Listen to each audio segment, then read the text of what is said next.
Okay, let's get started. My name is Mary Newman, and I manage the Cardiac Arrest Survivor Alliance, which is a program of the Sudden Cardiac Arrest Foundation. So how do we know that cardiac arrest is due to atrial ventricular arrhythmias? This is an old study from a hospital in Barcelona. Dr. Baez de Luna was a professor in Barcelona for a long period of time, one of the pioneers in analyzing electrocardiogram and outpatient monitors. And the investigators went back and looked at all the Holter monitors that were performed in this particular hospital in Barcelona over a number of years. And out of these Holter monitors, found that 157 patients that were wearing the Holter monitor passed away. And when analyzing the rhythms, they saw that in 73% of the cases, 74% of the cases were due to ventricular arrhythmia, such as ventricular fibrillation in green VF, torsade de pointe in blue, which is a variant of ventricular fibrillation, and primary ventricular tachycardia. Also in this series, there were some instances of bradyarrhythmias, so atrial ventricular block and asystole where the heart truly stopped.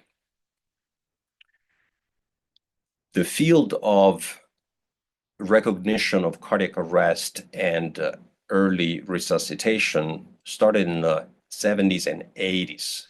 And this is a study that was performed in 1991, between 1990 and 1991, in several different areas of the country that evaluated the survival of folks that had a witnessed cardiac arrest. What you see circled on in red in the middle of the slide is the survival rate in urban areas such as New York and Chicago. And you can see that out of 415 people in New York and 371 in Chicago, respectively, only 22 and 15 survived, with a survival rate of 5.3% and 4%. Lower in the same column, you see that there is an increase in survival, a much higher percentage, but still pretty dismal at 34% in King County, Washington, that had already some experience with preparedness for the outside the hospital settings and early defibrillation. So again, the first studies show that cardiac arrests occur, that they're usually due to ventricular arrhythmias, and the first evidence described suggests that automatic defibrillators were helpful in interrupting ventricular arrhythmias and saving patients' lives. That led to the very diffuse practice of having defibrillators in every ambulance, firefighter stations, now in places of public gatherings. Most schools and churches and airports and malls have AEDs that are fairly visible. There's also been a proliferation of CPR classes. They used to be something esoteric only for medical personnel, and now are taken by a variety of different individuals. And there are multiple states in our union that actually require CPR classes as a requirement for graduation from high school, again, to increase the awareness and the preparedness and to help people. On a local basis, there's been a variety of different projects in different communities. The Project Adam is the one that is one of the most well-known, named after a 17-year-old in Wisconsin that passed away of sudden cardiac death, and the family set up a foundation for education of cardiac arrests. One of my first experiences was when I was in training to be able to experience a lecture by Barry Maron, who is a guru in hypertrophic cardiomyopathy, one of the conditions that can lead to a cardiac arrest. And when Dr. Maron gave a talk in 2007 or 2006, when I was in training, at the end of his talk, he let this tape roll, and was a tape that was taken by a parent at a martial art competition. It was focused on one mat where there were a couple of different fighting events, and the parent let it roll because they were going somewhere else. And this peripherally shows a match in another mat where a kid gets struck in the chest and falls down lifeless.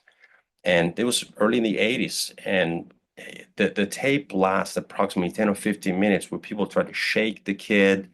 No one was really aware of CPR or bringing defibrillators, and you actually see the kid dying live. And you're just sitting there watching it, scratching your head and say, how is it possible that no one grabbed a defibrillator? There was a lack of education at that time, and we're trying to obviously have all these public um, different ways of increasing awareness in the public population. Nowadays, there are these kiosks that are available. I actually saw this live in an airport in Santa Barbara, where the American Heart Association put this out there to teach people CPR even when they're waiting for their flight. As you can see, there's a touch screen in here that gives you some basic instructions and then teaches you to do hands-only CPR with a model underneath that shows if you're successful or not. This is a phenomenal idea. And immediately, as soon as I saw it, I came back to our administration and asked to sponsor one of these kiosks for our local airport. And it turns out that the kiosk is actually $250,000. So it's really steep in price. And I really wish that the American Heart Association found additional donors to actually make this cheaper so it could be diffused everywhere. Okay, so after the awareness from the general population, there's been the development of what we call the chain of survival. And the chain of survival immediately starts with recognition of a cardiac arrest. So somebody falls down on a sidewalk at the mall or any other places, and the first thing to do is to recognize that the person had a cardiac arrest and call 911. The second link of this chain of survival is to perform high-quality CPR, which has changed dramatically in the last 20 years and has gone to more emphasis on chest compression than breathing, to the point that, as we saw in the previous slides, the kiosk teaches CPR that is only compression without breaths. The third stage is early defibrillation if available, and that's why the AEDs are placed pretty much everywhere right now. And then fourth is effective ACLS, including breaths with chest compression, and eventually EMS taking over and bringing the individual to the hospital for post-arrest integrated care. So sudden cardiac death occurs. There's awareness. Now people are brought into the hospital more commonly. And the way we approach it in terms of therapy is by either primary or secondary prevention. These are concepts that are well established in the medical world.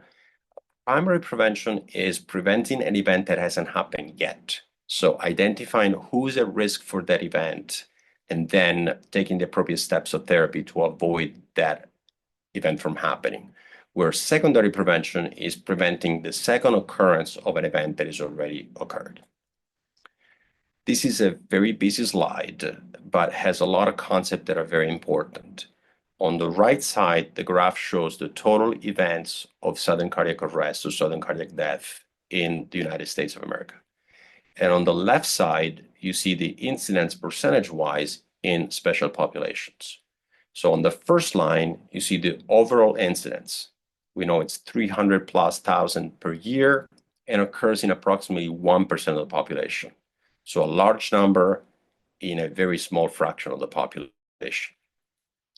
As we zoom in into people that have high risk factor for heart disease or prior heart disease with a coronary event or a weakness of the heart caused by heart disease and heart failure, and then eventually out-of-hospital survivors and individuals who just had a myocardial infarction, we see how the incidence in that subset of population increases dramatically up to 30% in the last graph.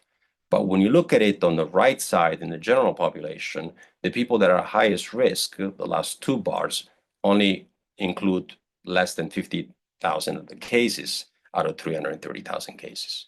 So the dilemma is, how do we find people that are really at risk and how do we identify them and treat them appropriately? This was a paper, again, fairly early on in 1994, showing the changes of survival rate before and after defibrillation programs. Again, before and after giving defibrillators to the first responders, EMT, firefighters, and so forth. And you see dramatic increase. And this has been seen in the Seattle area and all over the Midwest. So when you look at our role and my role in terms of a medical establishment, having the patient in there, trying to identify who's at risk, how do you treat people? The 1900s has been the century of the better understanding of medicine and treatment with pharmacological therapy. The main way to treat the disorder has been to prescribe a medicine that hopefully will target the specific disease in the specific organ system, although the medicine is given throughout the body. Pretty far off from what we are trying to perform now, which is more precision medicine of delivering therapy exactly in that organ and not throughout the body. So this started with the recognition that individuals with heart disease and what we call premature ventricular contraction or depolarizations or skip beat from the bottom chambers of the heart were the ones at highest risk of having a cardiac arrest. This was noted in the first ICUs and CCUs. Now remember, at that stage, late 70s, early 80s, when folks had a heart attack, so again, the plumbing event where you block a blood vessel, the therapy was to put them in a room, keep the environment very quiet, keep them stress-free, and see if they survived the first week. If they did, they could go home. If they didn't, they died. Very different from now, where you rush into the hospital, you have cath labs that are open 24 hours a day, where you can reopen a blood vessel and so on and so forth. So the hypothesis at that time from several investigators was if we can treat these extra skip beats and suppress them, hopefully with some ventricular arrhythmia, and make people live longer. And unfortunately, the three main trials that were performed for one agent, which was actually two agents, flecainide and encainide, very similar medicines, actually showed an increase in mortality. Even though the PVCs were suppressed, there were still ventricular arrhythmias going. And for amiodarone, there was no effect on mortality and suppression of PVCs. So since pharmacological therapy was completely out of the question and not effective in diminishing cardiac arrest mortality, then we turn to, well, how about using AED? So we give the folks that are at high risk of dying a defibrillator to put at home. And this was an interesting theory that was actually disproven in an article in the New England Journal of Medicine published in 2008, where they took a large number of people, I think it was 7,000 people, and they delivered the AED and they said, okay, let's put this at home and see if this can actually improve care of cardiac arrest. And it turns out that just like it happens in outpatient settings outside of the hospitals, if you have a cardiac arrest, the first chain of survival, the first link is recognition from a witness. Because if you have a cardiac arrest, you can't say, oh, I'm having a cardiac arrest, I'm going to grab my defibrillator. You need to have somebody next to you.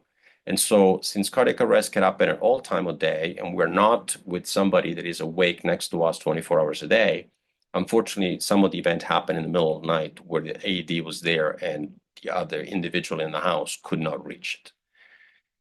Again, I have a similar personal experience where in training, I used to go to a gym close to my house and used to have the usual early crowd at 6 o'clock in the morning, and there was about 10 or 15 of us.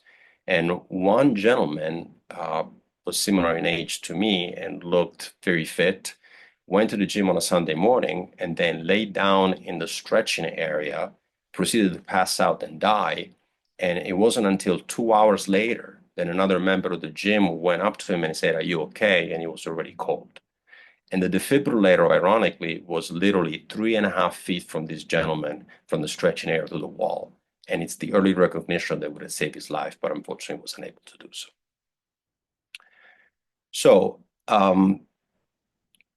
let me introduce you to Dr. Michelle Mirowski, which along with Dr. Lon and Dr. Morrow, were very influential in bringing the automatic external defibrillator into a miniaturized version that can be inserted inside one's body and save their lives. Dr. Mirowski was born in Poland in 1924. He fled to Ukraine due to World War II and the destruction of Poland. He proceeded to join the Poland army toward the end of the war. And after the war was over, he decided to pursue training in medicine by enrolling into a medical school in France. Mind you, he had no knowledge of the French language, so he had to start medical school and learn the language at the same time. After graduating, he moved to Israel, where he practiced cardiology. And he and his mentor were very interested in these issues. His mentor actually had heart disease, had a previous heart attack, and had ventricular tachycardia, and was treated with medicines alone. And one day, his mentor died of sudden cardiac death at the dinner table. So that really motivated him to say, I need to do something about it. He moved to Baltimore. He worked on the creation of an implantable defibrillator. And on February 4th, 1980, the first implanted defibrillator was implanted in a human being after animal testing and eventually human testing. This is the first version of the defibrillator. For reference, on the right is a pacemaker from 2009. That's pretty much on the slide, looks like it's life size. And the defibrillator was so big that it couldn't be implanted in the chest, but needed to be implanted in the abdomen through a significant surgery with epicardial patches into the heart, and then the defibrillator will be implanted in the abdomen. This is a list of clinical trials that were done after the first defibrillator was implanted that really established the role of human defibrillation in vivo with cardiac defibrillators. I want to go through a few cases in here that are very quick that establish sometimes the role of the defibrillator and sometimes it doesn't. The first case is a very famous case, and most of the audience will probably recognize it. It's a 22-year-old male who is a collegiate basketball player. He played for University of Southern California and then changed to Loyola Marymount in the early 90s. He had an episode of passing out or syncope during a game against UC Santa Barbara. He was evaluated and diagnosed with hypertrophic cardiomyopathy, heart condition that is congenital and genetics and can be transmitted in families that predisposes individual to sudden cardiac death. The treatment at that time was to give beta blockers. Folks in the audience are probably familiar with beta blockers, are very common medicine being given that antagonize adrenaline and as a side effect, decrease performance. He was a star basketball player. He wanted to really perform at his best, couldn't stand the beta blocker, tried to decrease the dose to a point where it suspected that he didn't take him quite at all. And he unfortunately passed away during a national televised game on March 4th, 1990 in the Sweet 16. His name was Hank Gathers, and this is his statue at Loyola Marymount. Very famous case. This highlights the concept that cardiac arrest doesn't only occur in people that are old and sick, but it can occur in a variety of different people, include young athletes. And with more exposure to videos and media and social media and people recording all the time, we're seeing more and more of these cases being broadcasted and being brought to our knowledge. As you see in this table, those are some common causes of cardiac death in young folks. On the left column is folks that have a structurally normal heart. So ultrasounds, cardiac MRI, they show no abnormality, but they have some congenital anomalies and genetic conditions that affect the exchange of electrolytes within the cells and can cause these arrhythmias. On the right side, structurally abnormal heart, like hypertrophic cardiomyopathy, as we talked about, and sometimes congenital anomalies with the coronary arteries where they had to take a detour and go through some areas where they can be compressed and so on and so forth. They're listed in there. The second case is actually a patient of mine, a very dear story.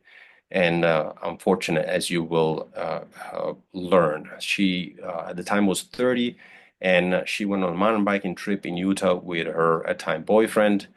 And they stop at a gas station. They try to get something. And as she steps out of the car, she passes out on the sidewalk, and she had a cardiac arrest. Lucky for her, at the same time, there was a state trooper that came out of the convenience store at the gas station. The state trooper was trained, recognized that she was having a cardiac arrest, grabbed the defibrillator from the back of his trunk, shocked her, and saved her life.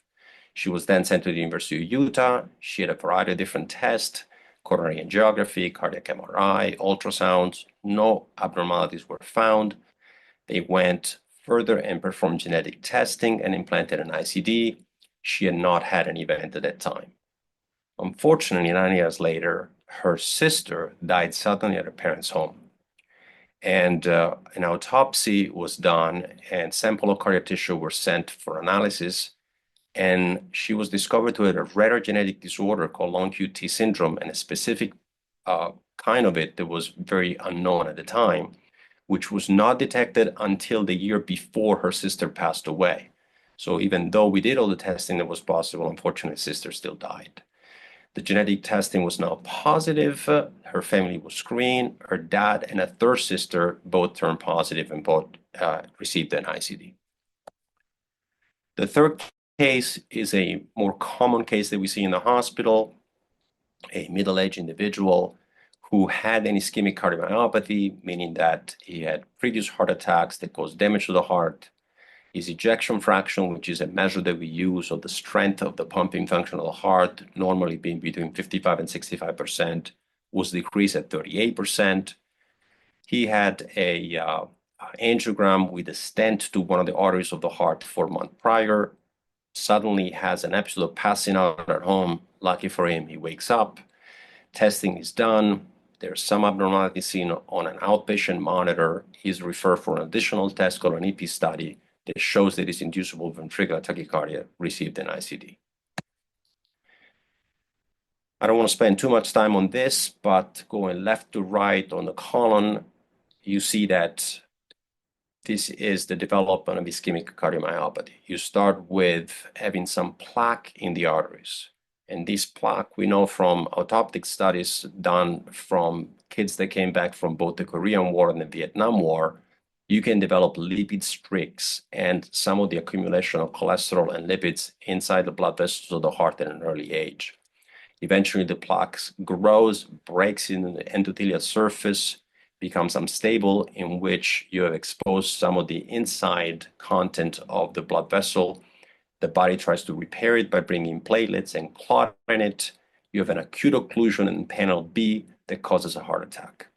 If you are close to a hospital that has primary PCI and can perform catheterization 24/7, you go in, our colleagues go in, open up the blood vessel, and there's no damage. But if there is damage, then chronically that blocks the blood flow to that area. As you can see down, forms a scar.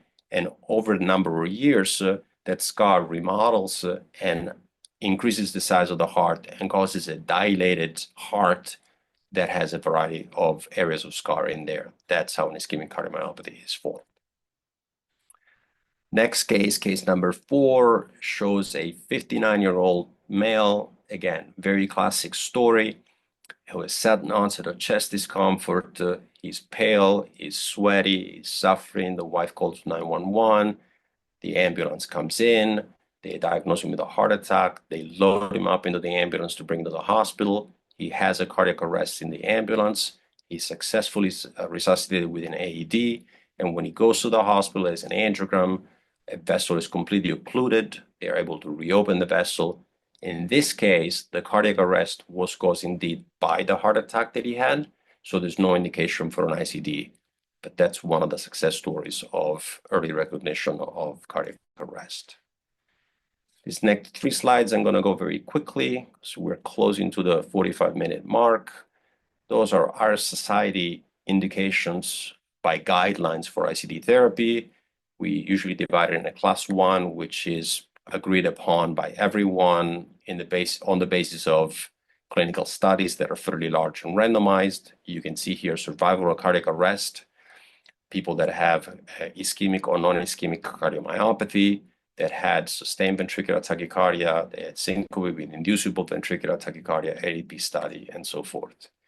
This comprises a variety of the genetic syndrome that we talk about, and a class 2A means that they're not quite as strong evidence because you can't get these people on clinical trials, especially with congenital heart disease. But again, look at all of those where it's favored in ICD implant. Class 2B, and then class 3 actually is a contraindication for ICD therapy. There are people that are not indicated for an ICD because they are quote unquote too sick. So if you have a projected life expectancy from other disease processes that is less than a year, it's probably not favorable to have an ICD. If you are in a state where you're in the hospital and acutely you have an incessant ventricular tachycardia 10, 15, 20 times a day and you get shocked, that's contraindication because it only prolongs life and prolongs suffering. folks with psychiatric illnesses that will interfere with the follow-up with ICD are not indicated to have this therapy, and people that are end stage and not candidate for additional therapy. So I have a few slides in here to talk about myth versus truth of sudden cardiac death and ICD therapy. And again, I'm going to go through this fairly quickly. The reason why they're here is because even in our own medical communities within internists or cardiologists, there's sometimes a little bit of reluctance in saying, well, you know, these ICDs are great, but only for a few people, not for everybody. So the first myth is that not many people die every single year of sudden cardiac arrest. And as we've seen before, 310,000 people, this number is held pretty steady over the last 10 or 20 years, die every year of a cardiac arrest. And with the exception of 2021, when COVID unfortunately took the lead, sudden cardiac arrest and cardiac death have been the leading cause of death in the United States. Compared to lung cancer, stroke, breast cancer, and AIDS, they're definitely much higher number. This is a key slide. It's so important because this shows on the left side the percent success in resuscitating someone and avoiding death. And on the x-axis, on the horizontal axis, you have time in minutes. And you see with a cardiac arrest, there is a reduced success of survival of about 10% every minute, to the point that 9 minutes, if 9 minutes elapse, your chance of surviving a cardiac arrest are less than 5%. Second myth, especially for the cardiologist, is that most patients that have heart failure die because the heart is not able to generate enough strength and pump enough blood. And this is a slide from a study that was performed in individuals with heart failure and shows these different New York Heart Association class. So this is something that is engraved in our brains when you get trained. The New York Heart Association classes are 1, 2, 3, and 4. 1, you're normal, you have no limitation of exercise. 2, have limitation of exercise at moderate efforts. 3, a very light effort. And 4, your shortness of breath at rest and you can't do any exercise. So it's not until you become a class 4 that you die of heart failure in green in a higher percentage compared to arrhythmias. If you see for class association 3 and 4 in the first 2 panels, there's a 64 and 59% chance of dying of arrhythmia.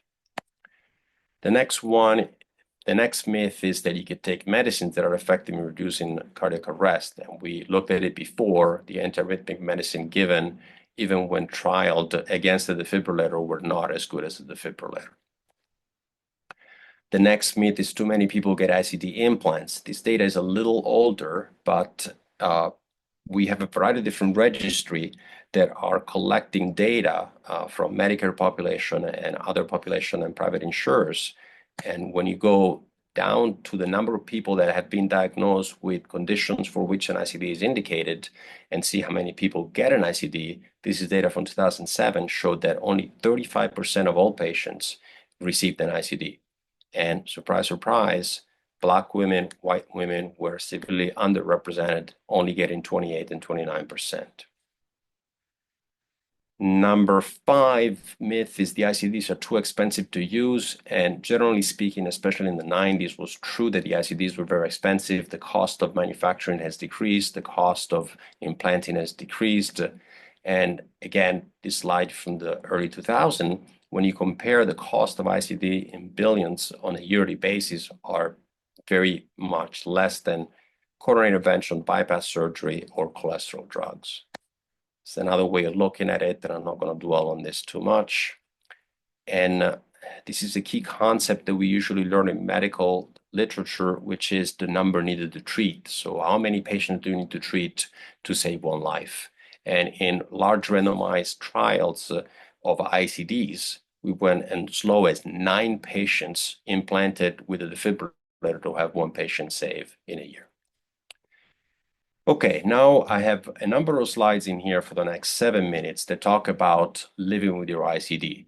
I listed a bunch of it in here, anticipating most of the questions, and I know there are going to be more questions for the audience. So I'll go through this and then we'll get the questions from you guys. So lifestyle changes needed with an ICD. Really not that many. If you look at the bottom of the slide, long-term, ideally, no lifestyle changes. Immediately post-op, we usually like to restrict the arm motion. I'm a little more conservative than others, so I try to restrict it for between 1 and 3 months. We tell our patients not to lift the elbow above the shoulder level for approximately 3 months. As far as wound care, for the first couple of weeks, we don't want any soaking in hot tubs or being in a pool, obviously for reasons such as infection. I wanted to spend a couple of minutes talking about the Twiddler syndrome.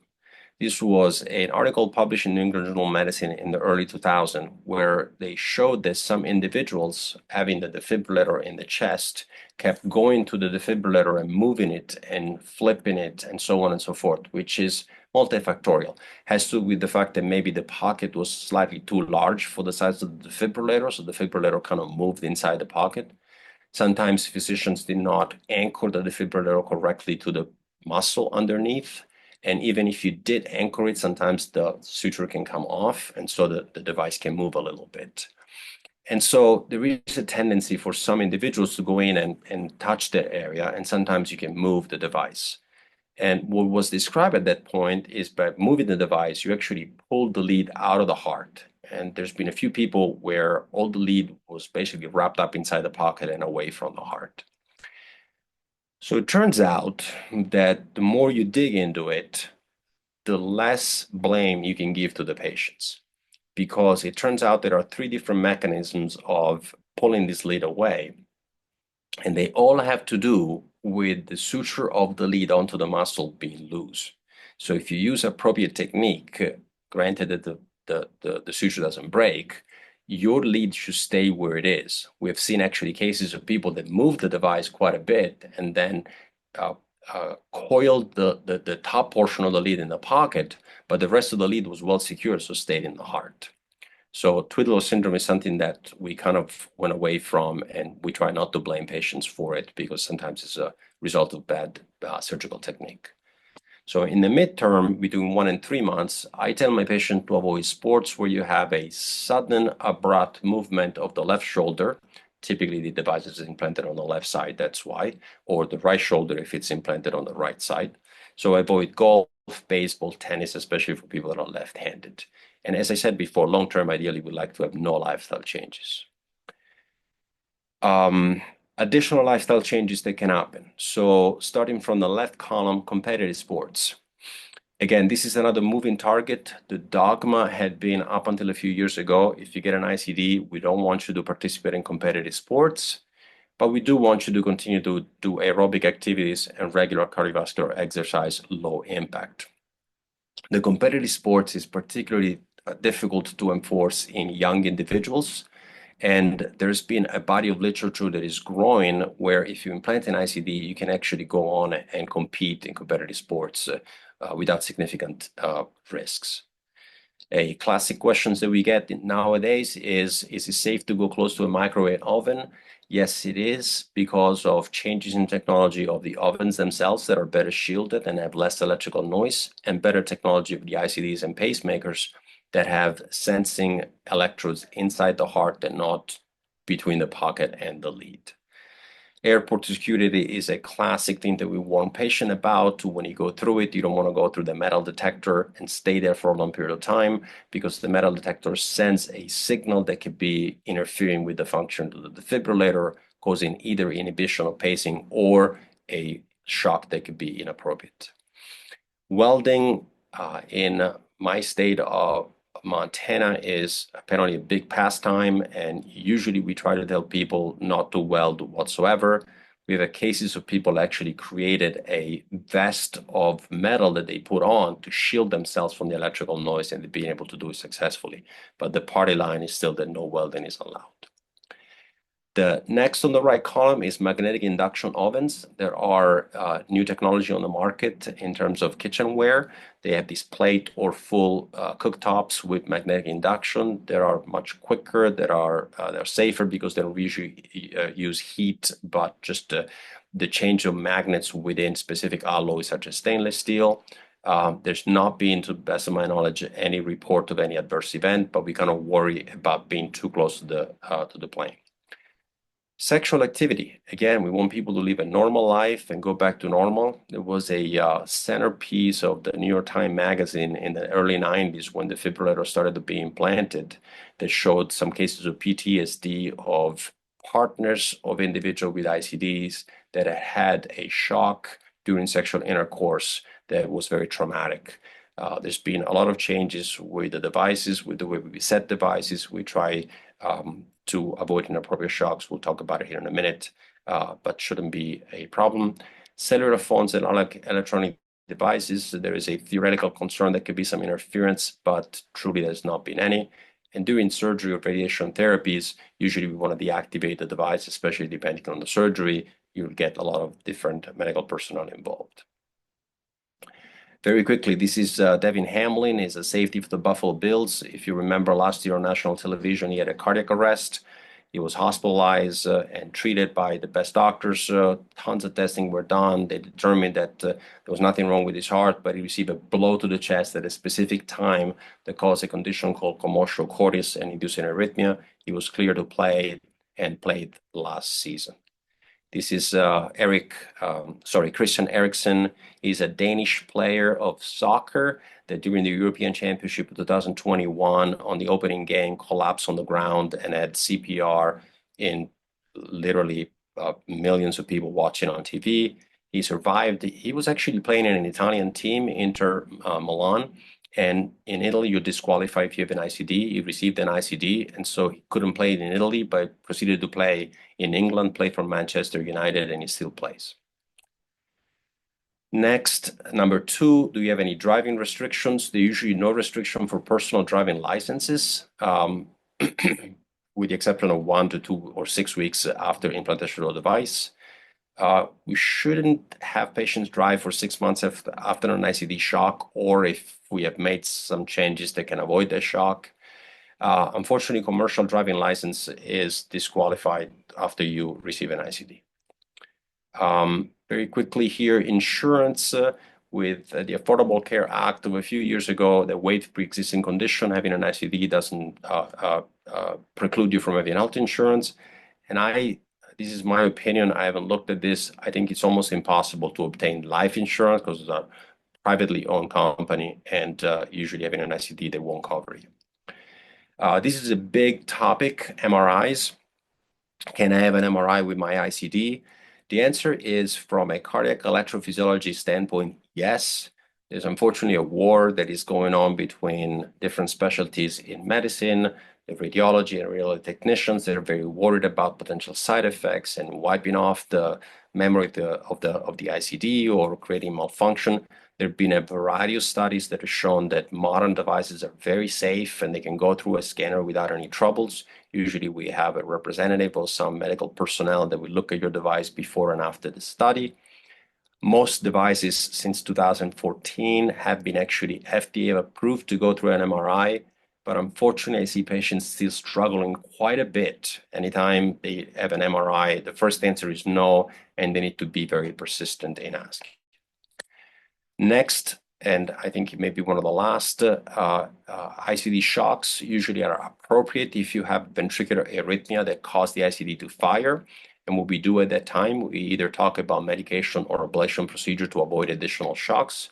They can be inappropriate. You can have different arrhythmias that are not life-threatening, but made the heart rate high enough to be detected by the defibrillator. Changes in medication, changes in parameters of the defibrillator can help with that. And then EMIs, electromagnetic interference, that can be sensed by some of the things we talked about before, large power plant generators going through airport security, anti-theft devices, and so forth. Sixth, it's unfortunately a sore subject for our field.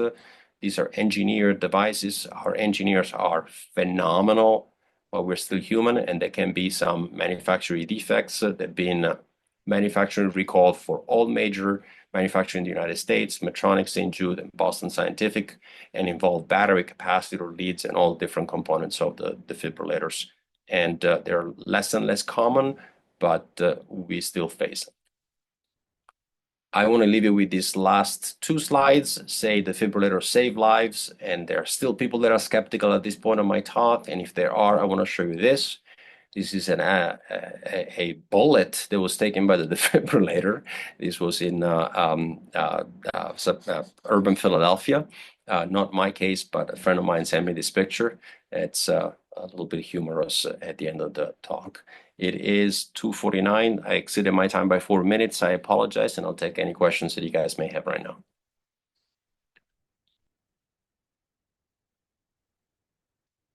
There are several questions in the chat. One is why is amiodarone still recommended by some doctors? Amiodarone is, when it came to the market, was a fantastic drug that was able to suppress a variety of different arrhythmias. It works really well. We do know that amiodarone is now recognized to cause long-term side effects that involve the eyes, the thyroid gland, the lungs, the liver, the nerves, the skin. But amiodarone can be a safe medication if properly monitored. So when we start this, we have a long conversation with patients. We say you need blood tests every 6 months, you need a lung test every year, you need to see an ophthalmologist every year. So sometimes in the right settings, it's still indicated. There are folks that have we prefer doing procedures such as ablation procedure to stop ventricular arrhythmias, but there are some that have a substrate that is in the middle of the heart, that is on the outside surface of the heart, that is difficult to reach. So sometimes amiodarone still has its role. Let's see. Somebody asked, your slide of SCA survivability shows a survival rate of 1 to 5 to 8%. This is consistent with data provided by groups such as the AHA. The footnotes on your slide show the study data from 2007 to 2010. Are there any current studies that show survival rate has increased since 2010 due to awareness and AD To the training? best of my knowledge, doing a study of that magnitude is really challenging. And to the best of my knowledge, not many people have tried to reproduce that data. Anecdotally, we feel like having defibrillators all over. I mean, our local gym, the YMCA, in the last 10 years, 2 people that I know of have their life saved because of the defibrillator was there. So I can't tell you there is any scientific data to support that, but anecdotally, I say yes. There's a question about what are your thoughts on myocardial bridges as potential cause for SCA? Yeah, so that's fairly complicated. Just to give you a quick overview, our coronary arteries, that are the arteries that perfuse the muscle of the heart and keep it nice and in good shape, are usually what we call an epicardial structure, meaning that are on the outside surface of the heart. There are some individuals where they're born with an anomaly where some portion of a blood vessel actually go inside the heart. Again, the heart is a muscle, so the muscle contracts and retracts and relaxes, contracts and relaxes 60 to 100 times every minute. So the blood vessel is in there, gets compressed and then relaxed, compressed and then relaxed. And the harder your heart beats because of exercise, because of other factors, the stronger the contraction is that can actually close that vessel. And if you happen to have a couple of skip beats or some other conditions where that vessel stays closed for longer, it can malperfuse the territory distal to that bridging and could potentially have implication for sudden cardiac death. Very difficult to know because you only know after the fact. That's why one of the tests that is done when someone has a cardiac arrest, maybe one of the first tests, is to look at the coronary arteries to see were there any blockages in there that caused the cardiac arrest or potentially was anomalies or bridging. So yes, it can be, but it's not something that is very easily recognized. Great example of an anomaly in the coronary artery, which is a similar concept to bridging, was Pete Maravich. Pistol Pete was a basketball player, NBA player for a number of years. He actually died suddenly of sudden cardiac death during a pickup basketball game after finishing his career. In an autopsy, he had a blood vessel, and instead of coming out of the aorta and feeding the heart, was coming around between the aorta and the pulmonary artery and got compressed. And it's amazing to think that this gentleman was able to practice his trade and play basketball at the highest level for a number of years without having a problem. And then the compression that killed him was during a pickup game afterwards. Um, there's a question about guidelines for weight training, specifically regarding exercises that can aggravate an ICD implanted on the left side above the pectoral muscle. Examples would be chest press or push-ups, overhead press, and rows targeting the back but stretching the chest area. Yeah, so that has to do especially with the anatomy of the area. And this is something that it's much easier to say to somebody, don't do push-ups because they could be particularly dangerous for you. So here's the problem.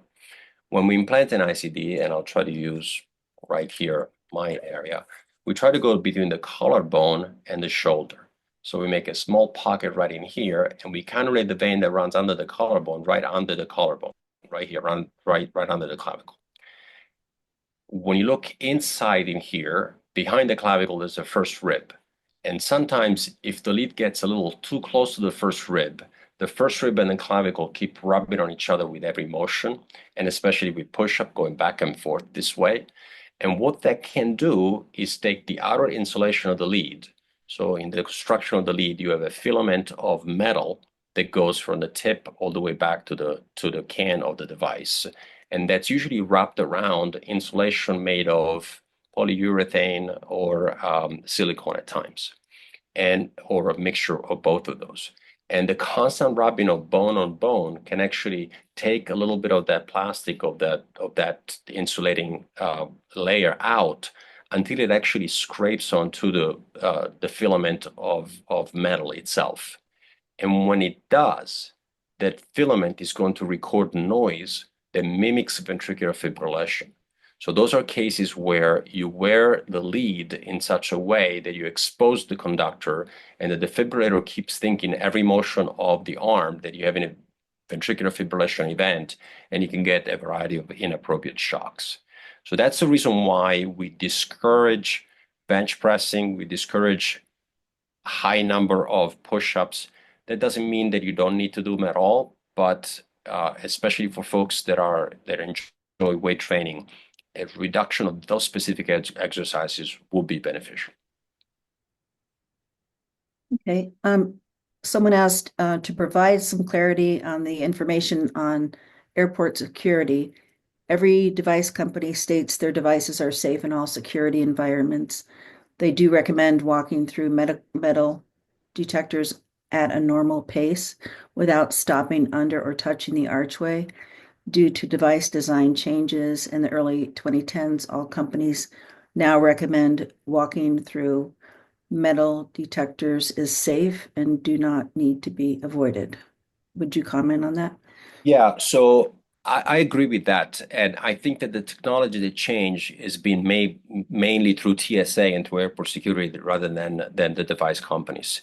And the reason why is we're all familiar with getting in line, and now that this cylindrical space where you put your hands up on top of you and you stay there for no more than 3 seconds.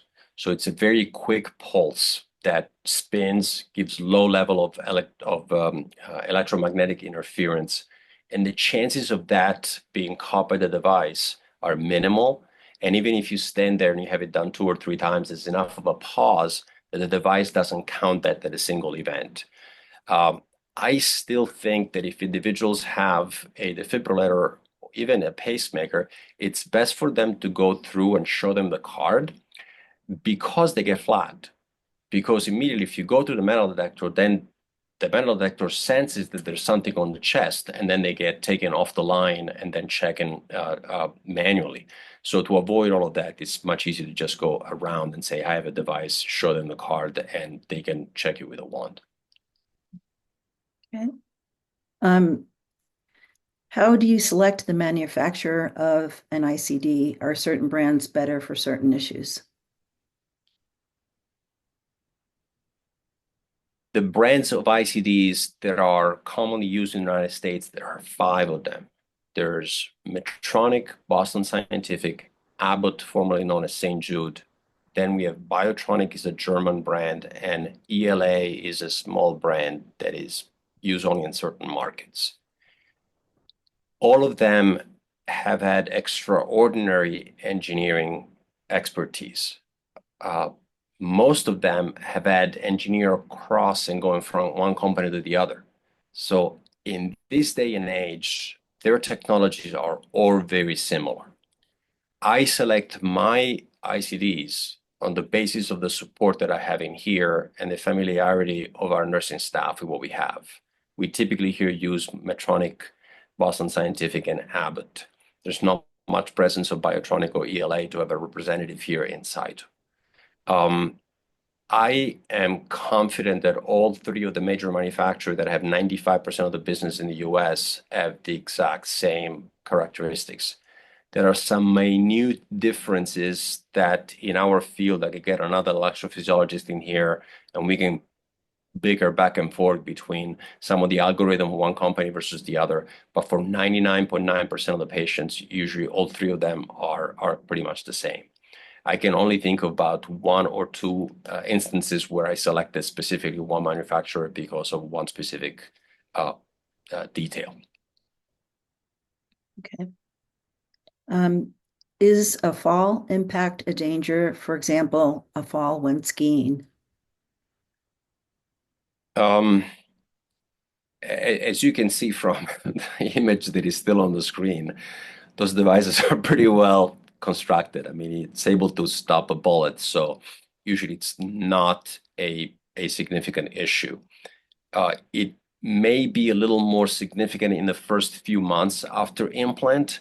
Again, the reason for not, and it's mostly our fear, because if anything happens, if a lead dislodges, you need to come back for a second surgery, and I don't want to operate twice on an individual. So that's mostly our fear. If you're skiing, you usually have enough padding that you don't have any contact of the skin with the surface. What we worry a lot is if you fall and there is some abrasions or deeper lesions over the surface of the defibrillator. One of the worst things that happen with individuals that have implanted devices is getting an infection either of the pocket or an endovascular infection of the leads, because there is no way to cure this infection. The only way is to extract the whole system and then eventually give you antibiotics and implant one on the other side. I have experienced a notorious case in our area of an individual whose cat scratched the device and caused a gauge that was deep enough to actually infect the device. That led to a sequence of events, and eventually the patient passed away. But again, those are things that we want to be careful with. Okay. We have several additional questions. Do you have time to stay on for a few more minutes? Yes, I do. Okay. Let's see. Someone's device was placed in 1994 at age 31 in the abdomen with subsequent devices changed to the chest. While you say most ICD patients can likely still have an MRI, I've been told that I cannot have an MRI due to the leads. That's the exception that is going to be very difficult to study. Our gut instinct tells us that those devices should be safe as well, but it's the hardware that is left behind. It's the epicardial patches and the leads that were screwed into the heart in the abdomen that are the problem. And those can have some circuitry that potentially can interfere with the MRI magnet. So that's going to be a little more difficult to convince the radiologist and the radiologist technicians to go through and do the study. Yeah, so those are the cases where, unfortunately, I give up. And there are times where the radiologist would actually give you some guidance and say, well, you know, we have another technology that we can use for it. So those are cases that are tough. Yeah. Okay. Someone has asked, could my ICD data be used to diagnose the cause of my SCA in the future? Not necessarily the data from the defibrillator. Again, as part of a panel of workup at the time of the occurrence of a sudden cardiac arrest, we can determine if it's something that we know or something that we don't. And I mean, again, it's 2025, and Uh, I'm in Missoula, Montana, giving a talk over a computer to folks that are all over the country, potentially internationally. A talk could be recorded and watched from the other side of the world anytime. So the technology that we have is amazing. And we feel like you can't lose people, you can't have anybody dying. But our knowledge is not perfect. What I tell my patient is we don't have a book that is a manual of the human being. We are writing it as we go. And unfortunately, we need to rip some pages and start reading again because sometimes we have misunderstanding of what things are. So the genomic era started in the 90s with the sequencing of the human genome. We have a lot of understanding of a lot of different genes that can cause arrhythmias. But even in conditions such as long QT syndrome or hypertrophic cardiomyopathy, which are the two congenital anomalies, genetic disorders that are the best known and the best understood, there's still a 20 to 30% of people that may have the condition and we don't know why. So I think what's more important is not the ICD data, but is the workup that is done before, the information that we get from our imaging techniques, such as echocardiography and cardiac MRI and the genetic testing. And sometimes the genetic testing can help others. So even if you had it done a few years ago, if you never had it done, if you ask your doctors to have genetic tests to diagnose it, can help yourself, your family, and maybe others that have similar conditions. Okay. Let's see. Oh, okay. We're going to have to stop in a few minutes here, but somebody has asked about the safety of swimming when you have an ICD. And again, this is very similar to the question about reps of chest press or push-ups. It depends on the definition of swimming. When I moved to Missoula in 2008, people asked my wife and I if we skied, and was like, yeah, we love to ski, we're good skiers. And we realized very quickly that the definition of a good skier changes depending on where you live. So the definition of a swimmer is different, depends on who you're talking to. So I happen to enjoy swimming. I've done endurance competitions, and I've been in environments where folks swim 2 to 3 hours a day.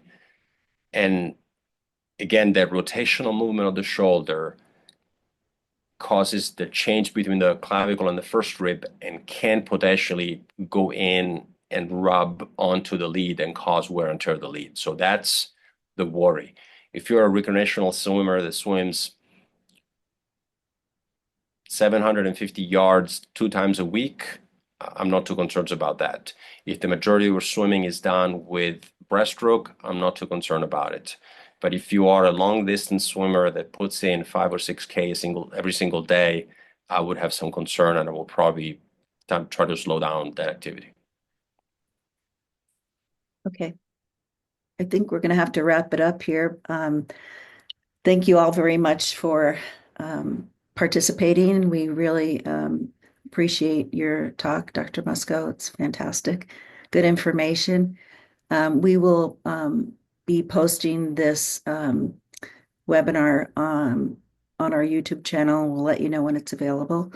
And I think that is it. Let's see. Yep. Many people saying thank you to you. Wonderful. Well, thank you all very much. I stopped sharing my screen right now. This is, again, a wonderful opportunity.